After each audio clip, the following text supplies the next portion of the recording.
दोस्तों संडे को income tax department के द्वारा ऑलमोस्ट 100 रिटर्नें ही प्रोसेस की गई हैं।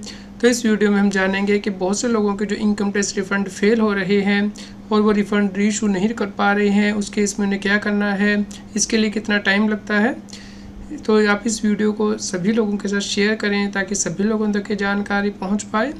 CA Satbir Singh YouTube channel पर आपका स्वागत है। इनकम टैक्स की कंप्लायंस करना दिन ब दिन मुश्किल होता जा रहा है क्योंकि इनकम टैक्स बदल रहा है। इसलिए आप हमारे यूट्यूब चैनल को सब्सक्राइब कर लें ताकि आपको इनकम टैक्स के रेगुलर अपडेट मिलते रहें। आप हमें व्हाट्सएप चैनल और Telegram channel CA Satbir Singh tax hill पे भी सब्सक्राइब कर लें। लिंक वीडियो के डिस्क्रिप्शन में भी दिया गया है, कमेंट में पिन किया गया है ताकि आपको इनकम टैक्स के रेगुलर अपडेट आपके मोबाइल पर ही मिलते रहें। दोस्तों जब आपका इनकम टैक्स का रिफ़ंड फेल हो जाता है तो उस केस में इनकम टैक्स डिपार्टमेंट के द्वारा को ईमेल भेजी जाती है जिसमें के नीचे बैंक अकाउंट नंबर दिया होता है, लास्ट के 4 डिजिट मास्क फॉर्मेट में IFSC कोड और रीज़न भी बताया होता है कि आपका रिफ़ंड क्यों फेल हो गया है। तो इस केस में आपको नया बैंक अकाउंट ऐड करना होता है, इनकम टैक्स के पोर्टल पर उसे रिवैलिडेट करना होता है। यदि आपने एक से ज़्यादा बैंक अकाउंट वैलिडेट किए हुए हैं तो इनकम टैक्स डिपार्टमेंट रिफ़ंड किसी भी वैलिडेटेड बैंक अकाउंट में भेज सकता है। दोस्तों बहुत से टैक्स पेयर के इनकम टैक्स के पोर्टल पे रिफ़ंड डिटरमिन कर लिए गए हैं, ITR प्रोसेस हो गई है, लेकिन उनका रिफ़ंड पेमेंट फेल हो रहा है क्योंकि उनके बैंक अकाउंट में कोई इशू था। तो अब जब वो दोबारा से वैलिडेट कर रहे हैं अपने बैंक अकाउंट को और दोबारा से रिफ़ंड रीइशू की रिक्वेस्ट डाल रहे हैं तो वो पोर्टल पर नहीं आ रही है, जिससे कि टैक्स पेयर को बहुत ज़्यादा परेशानी हो रही थी। तो आप यहाँ पे देख सकते हैं जब वो रिफ़ंड रीइशू की रिक्वेस्ट डालने जा रहे थे इनकम टैक्स के पोर्टल पे तो उन्हें मैसेज आ रहा था कि उनका कोई रिफ़ंड फेलियर नहीं है, जबकि डैशबोर्ड पर उन्हें दिखाया जा रहा है कि उनका रिफ़ंड फेलियर है। अब इनकम टैक्स डिपार्टमेंट के द्वारा इसका रिप्लाई दिया गया है कि वो अब यहाँ पे रिफ़ंड रीइशू की रिक्वेस्ट कब तक डाल पाएंगे, कितना उन्हें वेट करना है। तो यहाँ पे इनकम टैक्स पोर्टल के द्वारा टैक्स पेयर को जवाब दिया गया है कि यदि कोई टैक्स पेयर रिफ़ंड रीइशू की रिक्वेस्ट नहीं क्रिएट कर पा रहा है इनकम टैक्स के पोर्टल पर तो उस केस में से वेट करना है 48 आवर्स के लिए। तो 2 दिन के वेट करने के बाद आपको दोबारा से ट्राई करना है, जिसके बाद कि आपका ये जो प्रोसेस है वो इनेबल हो जाएगा इनकम टैक्स के पोर्टल पे रिफ़ंड रीइशू को करने के लिए। रिफ़ंड रीइशू को करते हुए इनकम टैक्स पेयर को कुछ और प्रॉब्लम भी आ रही हैं, जैसे कि वो यहाँ पे बैंक सेलेक्ट नहीं कर पा रहे हैं रिफ़ंड को लेने के लिए। ये जो रेडियो बटन है तो इसके लिए हम उम्मीद करते हैं कि जल्द ही इनकम टैक्स पोर्टल की जो खामी है उसे दूर किया जाएगा।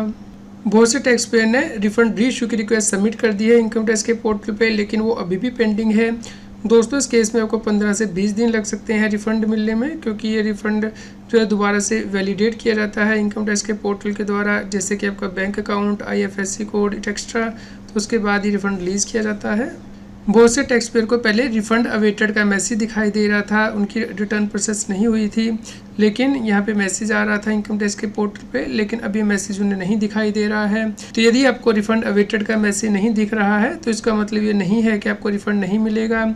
आपको वेट करना है, जब इनकम टैक्स रिटर्न प्रोसेस हो जाएगी उसमें जो भी रूल होंगे उसके अकॉर्डिंग चेक किया जाएगा कि यदि आपने रिफ़ंड सही क्लेम किया है तो आपको रिफ़ंड दिया जाएगा। इसके लिए आपको इंटीमेशन भेजा जाएगा इनकम टैक्स डिपार्टमेंट से।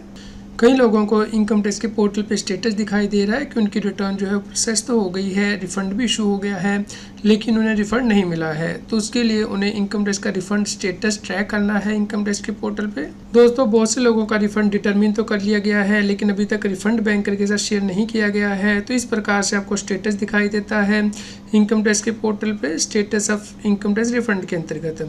तो जब आपका रिफ़ंड शेयर कर दिया जाएगा रिफ़ंड बैंकर के साथ तो उसके बाद ये जो स्टेटस है वो चेंज हो जाएगा। चलिए मुझे आपको दिखा देते हैं। तो इसके लिए आप इनकम टैक्स के पोर्टल पे लॉगिन करके सेल्सी के अंतर्गत नो योर रिफ़ंड स्टेटस में जाएंगे, वहाँ पे असेसमेंट ये चूज़ करेंगे तो आपको इस प्रकार से स्टेटस दिखाई देगा कि आपका जो रिफ़ंड है रिफ़ंड बैंकर को भेज दिया गया है, किस दिन भेजा गया है वो डेट भी आएगी। तो जब रिफ़ंड बैंकर आपके बैंक में पैसा डाल देगा उस वक्त आपको एक और मैसेज यहाँ पे दिखाई देगा, स्टेटस दिखाई देगा कि आपका जो रिफ़ंड है वो आपके बैंक में क्रेडिट हो चुका है।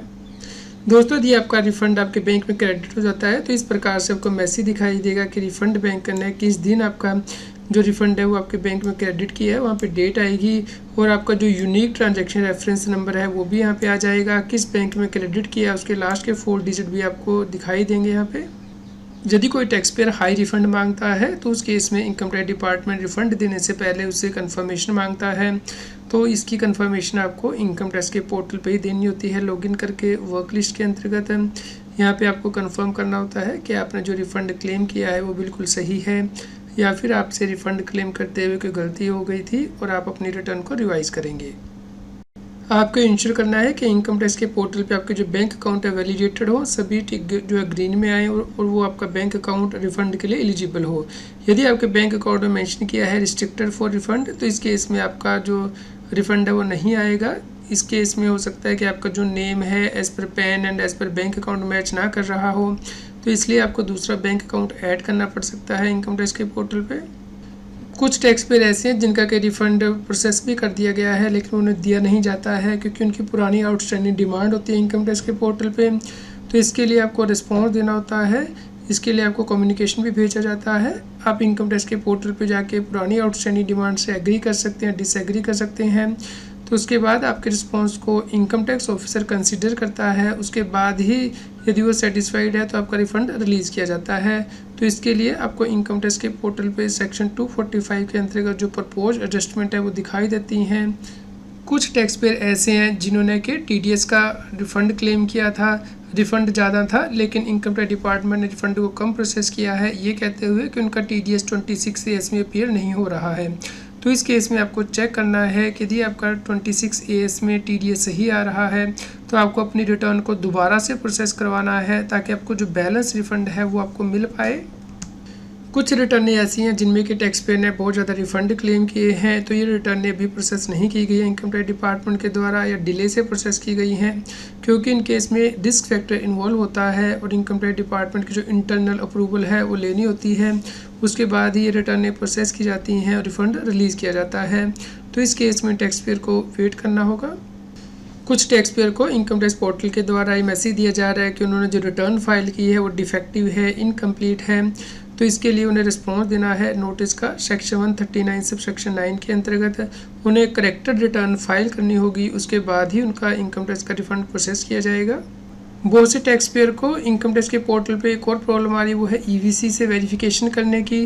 तो जब वो EVC कोड एंटर कर रहे हैं, इलेक्ट्रॉनिक वेरिफिकेशन कोड, तो उस केस में उसे प्रोसेस नहीं किया जा रहा है इनकम टैक्स के पोर्टल पे। तो दोस्तों, जब आप रिटर्न को फाइल कर देते हैं उसके बाद आपको उसे वेरीफाई भी करना होता है। इसके लिए आपके पास 30 डेज़ होते हैं। तो या तो आप EVC कर सकते हैं, इलेक्ट्रॉनिकली वेरीफाई कर सकते हैं, या फिर साइन करके एक्नॉलेजमेंट को बेंगलोर भी भेज सकते हैं यदि आपको इस प्रकार की प्रॉब्लम आ रही है ITR को वेरीफाई करते हुए। दोस्तों, यदि आप ITR की रिटर्न प्रोसेसिंग देखते हैं तो संडे को सबसे कम 102 रिटर्न ही प्रोसेस की हैं इनकम टैक्स डिपार्टमेंट ने, और यदि आप पिछले 34 दिनों का डेटा देखते हैं तो 2 करोड़ 4 लाख से ज़्यादा रिटर्नें प्रोसेस हो चुकी हैं। तो जो रिटर्नें वेरीफाई हुई हैं वो 7 करोड़ 51 लाख हैं। तो अभी भी जो पेंडिंग रिटर्नें हैं वो 52 लाख से ज़्यादा हैं, तो जिन्हें के 9 से 10 दिन लग सकते हैं ITR को प्रोसेस होने में, क्योंकि अब ITR को प्रोसेस करने की स्पीड पिछले कुछ दिनों में बहुत कम हो गई है, जैसा कि आप यहाँ पे देख पा रहे हैं।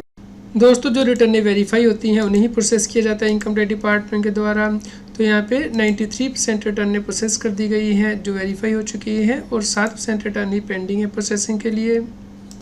दोस्तों, क्या आपका इनकम टैक्स का रिफंड टाइम से आया है, इसके बारे में हमें कमेंट करके ज़रूर बताएं। कृपया लाइक करें और शेयर करें ताकि सभी लोगों तक ये जानकारी पहुंच पाए और वो इनकम टैक्स की कॉम्प्लायंस कर पाएँ।